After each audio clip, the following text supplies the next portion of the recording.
स्वागत है दोस्तों आपका हमारे YouTube चैनल स्टडी वर्ल्ड में। तो दोस्तों आज से हम लोग न्यू सेमेस्टर का पढ़ाई स्टार्ट करने जा रहे हैं, सेमेस्टर 2। और इसका जो कोर 3 है ये बुक, जिसका नाम है प्राचीन भारत का इतिहास, और ये है मौर्योत्तर काल से, ठीक है, 650 ईस्वी तक। ये सेमेस्टर 2 का बुक है, कोर 3, और हिस्ट्री ऑनर्स का है, ठीक है। तो चलिए अपना वीडियो शुरू करते हैं। लेकिन वीडियो शुरू करने से पहले दोस्तों, अगर आप लोगों ने हमारे चैनल स्टडी वर्ल्ड को सब्सक्राइब नहीं किया है तो जल्दी से सब्सक्राइब कर लीजिए फटाफट से, और इस वीडियो को लाइक और शेयर करना ना भूलें। और आपको हमारा वीडियो कैसा लग रहा है ये कमेंट करके ज़रूर बताइएगा। तो चलिए वीडियो शुरू करते हैं। जैसा कि चैप्टर का नाम है हमारा उत्तर मौर्यकालीन विस्तार, ठीक है, यानी कि मौर्य काल के बाद का काल जो है उसको उत्तर मौर्यकालीन काल कहते हैं। तो उसके बाद उसका विस्तार कैसे हुआ उसके बारे में इस चैप्टर में पढ़ना है।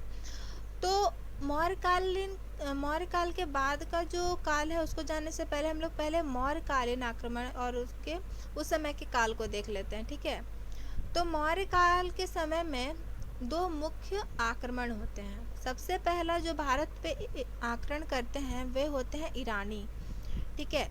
भारत पर प्रथम विदेशी आक्रमण ईरानियों द्वारा किया जाता है। हखमनी वंश ने सबसे पहले आक्रमण किया, ठीक है।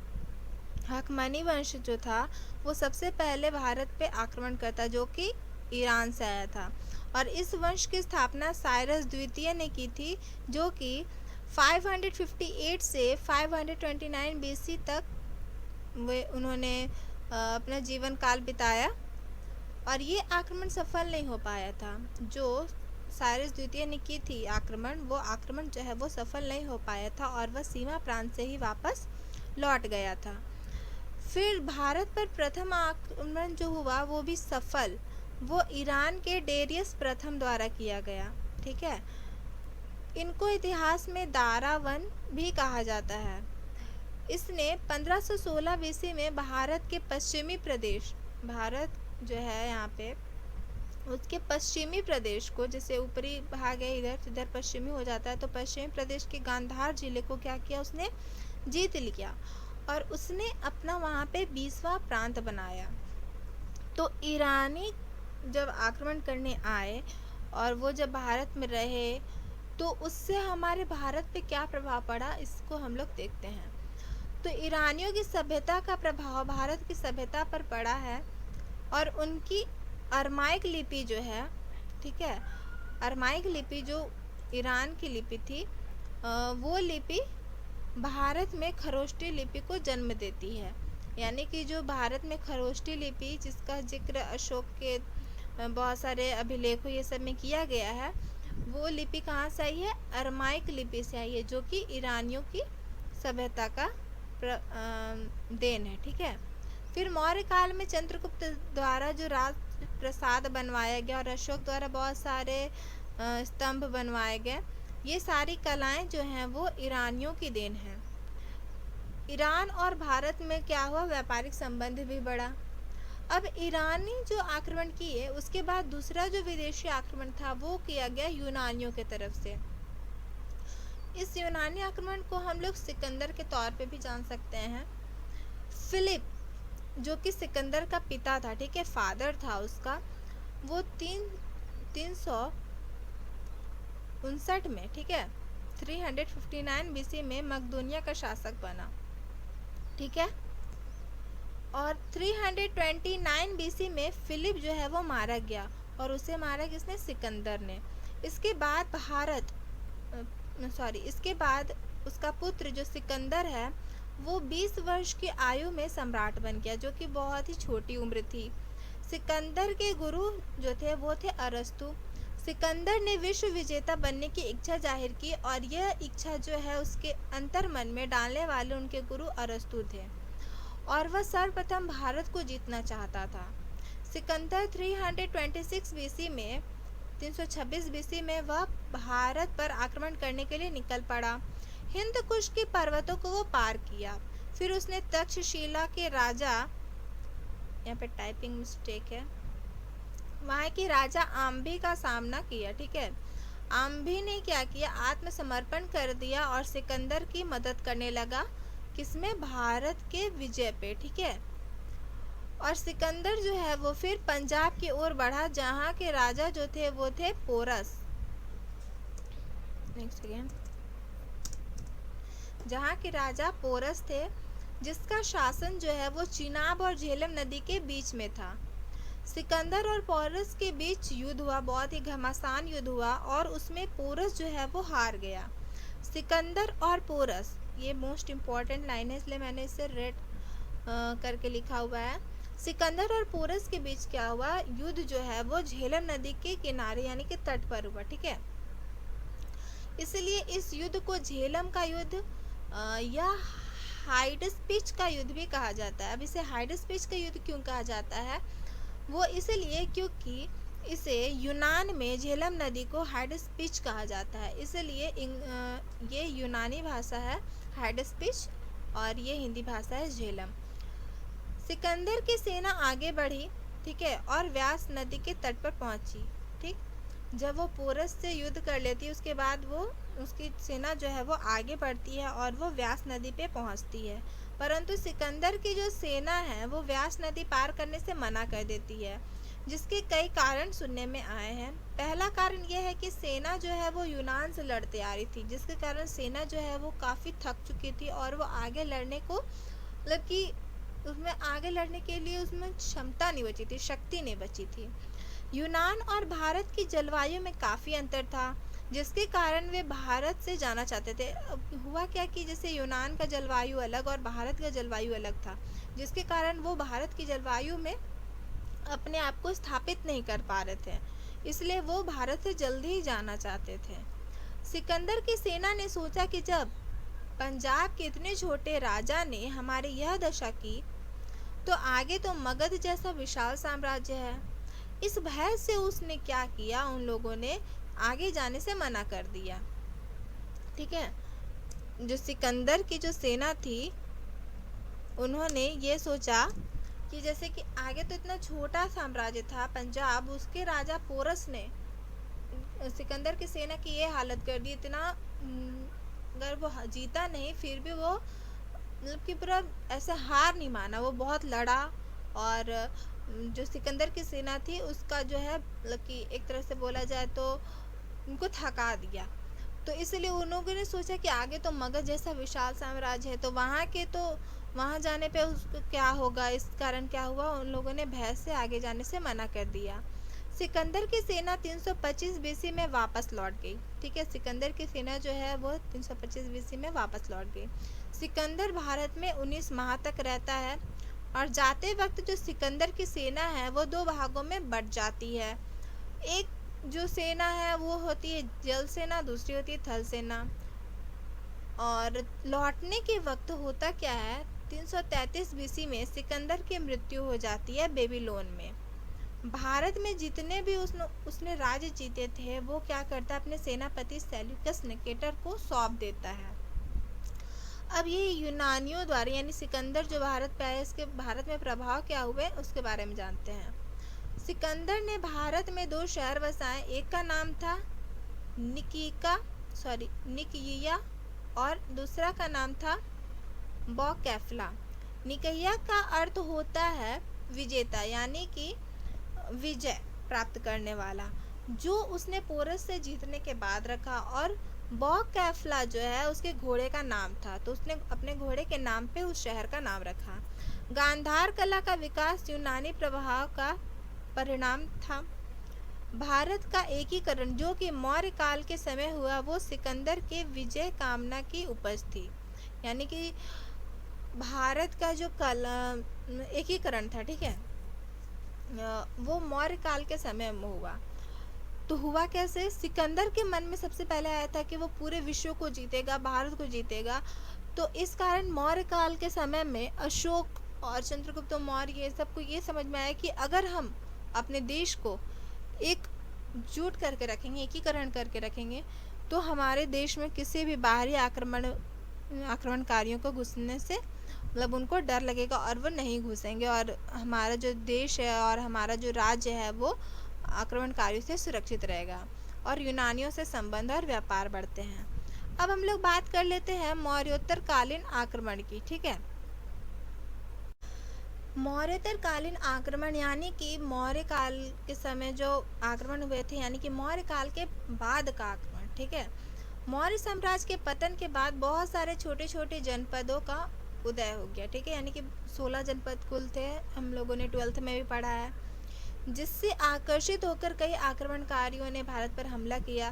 क्योंकि ये छोटे छोटे अलग अलग जनपदों में बढ़ चुका था, जिसके कारण क्या हुआ, आक्रमणकारियों को घुसने की जगह मिल गई। जैसा कि हम लोगों ने अभी पहले पढ़ा, एकीकरण से क्या होता है, बाहरी आक्रमणकारियों को वह घुस नहीं पाते। ठीक है, तो यहाँ पर कई आक्रमणकारियों ने भारत पर हमला किया।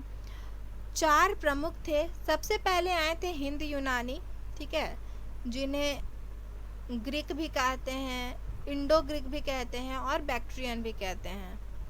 दूसरे आए शक, जिनको सीथियंस भी कहते हैं। तीसरे थे हिंद पार्थियन, जिनको पहलवक कहते हैं।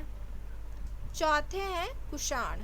ठीक है, सबसे पहले आज हम लोग बात करेंगे हिंद यूनानी की, यूनानियों के बारे में, बैक्ट्रियन के बारे में, क्योंकि ये चैप्टर बहुत ही ज़्यादा लंबा है और इसको अगर हम लोग डीपली नहीं पढ़ेंगे तो हमारे माइंड में ये अटैक नहीं करेगा और हमें समझ में नहीं आएगा।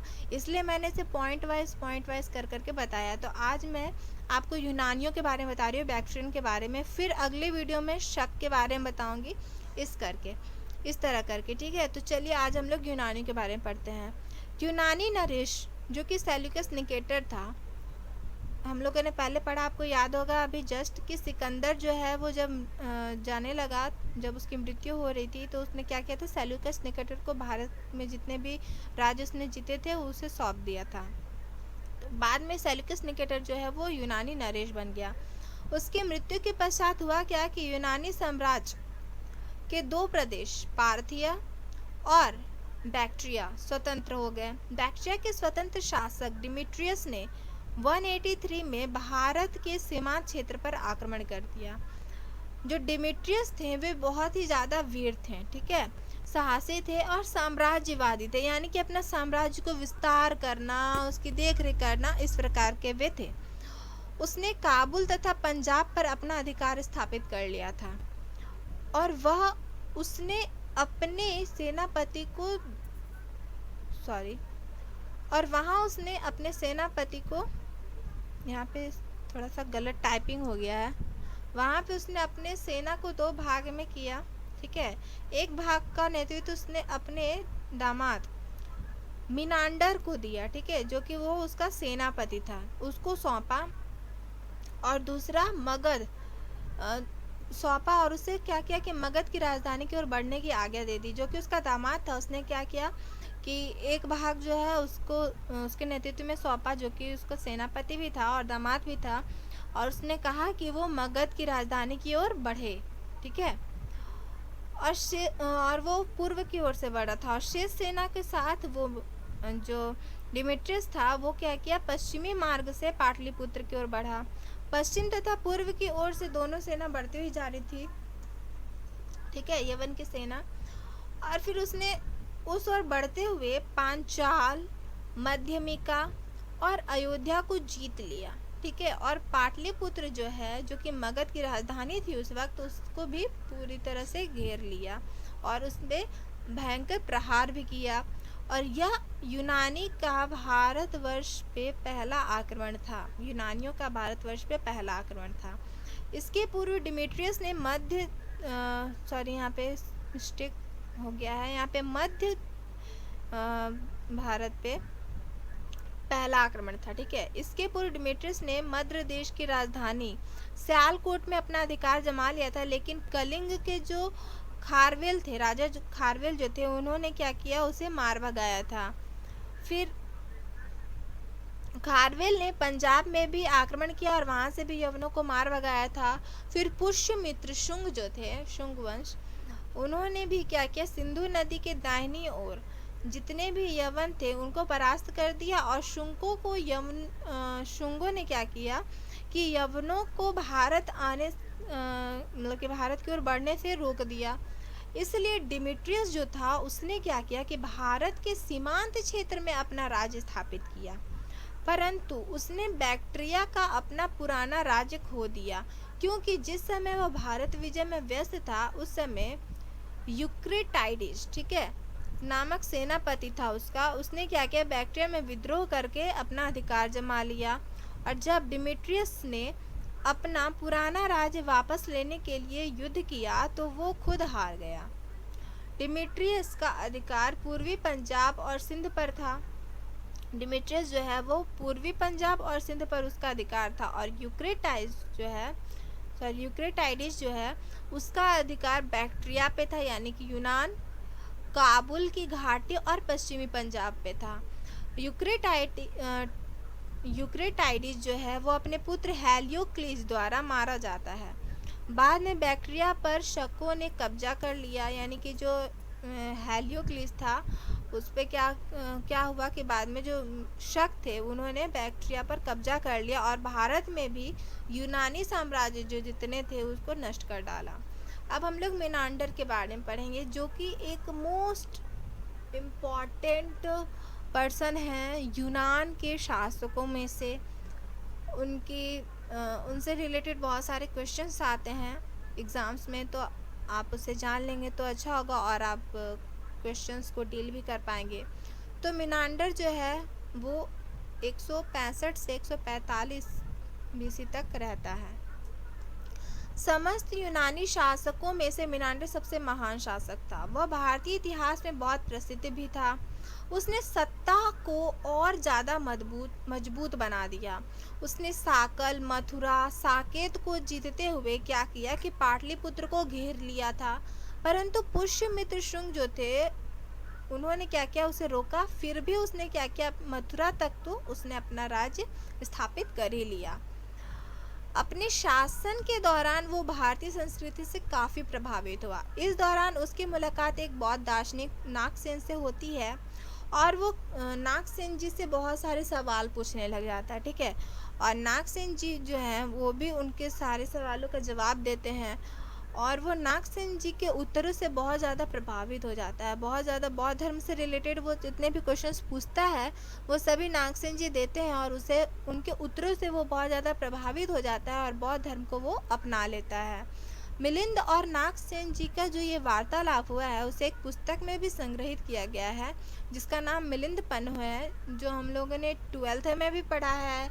अभी इससे पहले हम लोगों ने सेमेस्टर 1 के कोर 1 बुक में भी पढ़ा है। और जो कि ये बुक जो है वो बौद्ध ग्रंथ जो है महत्वपूर्ण बौद्ध ग्रंथों में से एक माना जाता है। उसने बौद्ध धर्म चक्र और धार्मिक, ठीक है, ध्रमिक, यहाँ पे ध्रमिक नामक उपाधि भी ग्रहण कर ली थी, ठीक है, धारणा की थी। और उसने अपनी मुद्राओं पर भी उसे अंकित करवाया था। उसने अनेक बौद्ध विहार और स्तूपों का भी निर्माण किया। किसने? मेनांडर ने।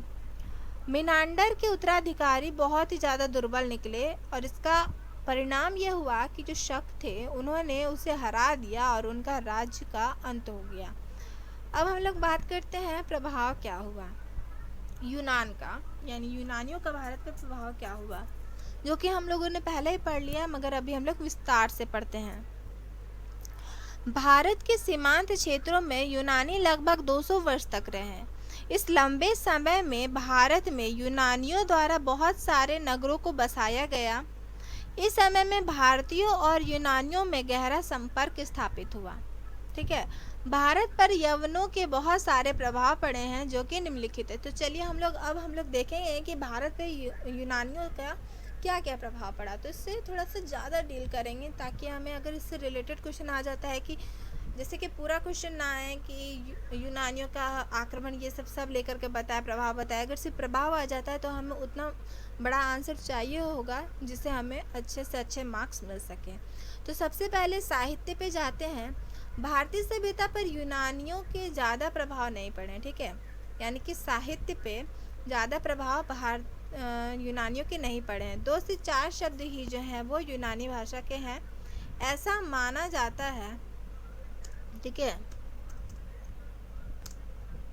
ऐसा माना जाता है कि नाटकों में पर्दा गिराने का जो चलन है वो यूनानियों को देखकर ही आया है। नेक्स्ट जो है वो है विज्ञान।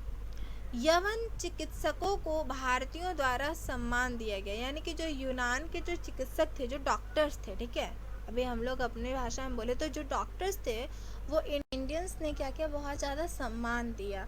चरक के चिकित्सा संबंधी सिद्धांतों पर यूनानी चिकित्सकों का प्रभाव स्पष्ट मिलता है, यानी कि चरक का जो चिकित्सा संबंधी जो सिद्धांत है उस पर यूनानी चिकित्सकों का स्पष्ट प्रभाव हमें देखने को मिलता है। नेक्स्ट जो है वो है ज्योतिष। ज्योतिष के क्षेत्रों में भारत ने यूनानियों से बहुत कुछ सीखा है। सप्ताह का